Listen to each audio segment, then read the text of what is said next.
Hello, my name is Cassie and I'm an Education and Community Engagement intern at Alaska Public Media. Alaska Public Media harnesses the power of multiple media platforms to make a more informed and connected life possible for all Alaskans.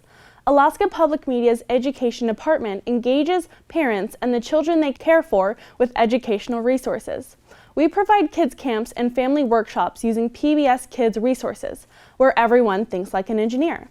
And today I will show you how to do one of the hands-on engagements we do to help you think like an engineer. Have you ever seen Design Squad before? It's a TV show where kids just like you learn how to find problems and build solutions. We are going to be doing that today with airplane efficiency, or how much fuel an airplane uses. Have you ever flown in an airplane before? They use fuel to fly, but how much fuel they use depends on how the plane is built. This includes its wings, engine, size, and shape. The more fuel an airplane uses, the more it harms the environment, which is why it is so important to design efficient airplanes. We are going to build an airplane with what you can find around your house. All you need is paper, paper clips, tape, a metal spoon, and some thread. All right, now it's time to make the airplane. First, we're going to take a metal spoon and tape some bent paper clips to it, and we are going to use these paper clips for the airplane to slide down the thread. You're going to bend the paper clips so that way they're flat with one hook attached to the spoon. This way, it'll be able to fly down the thread smoothly.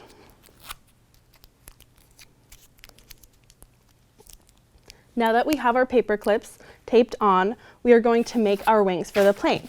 You can fold or cut your paper however you want. I'm going to make a very simple set of wings.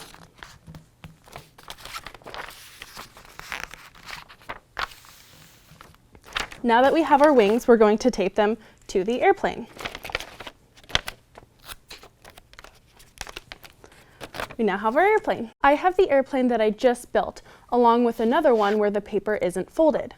This airplane is wide with big wings, while the other one I just made has smaller wings. Which one do you think will fly faster or be more efficient? Let's test it. First, we're going to test the bigger airplane.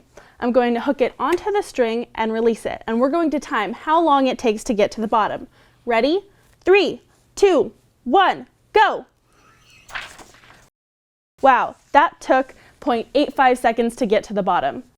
Now we're going to test the other thinner plane, and we'll compare it against the first one. Do you think it will go faster or slower? Let's test it. We'll hook it on, and I'll time how long it takes to get to the bottom. Ready? 3, 2, 1, go! Wow, that one only took 0.5 seconds to get down. That means that it was a lot more efficient than the first plane. Do you know why the first plane took so much longer? Because the wings are bigger, it's harder for the plane to move through the air. This is also known as drag.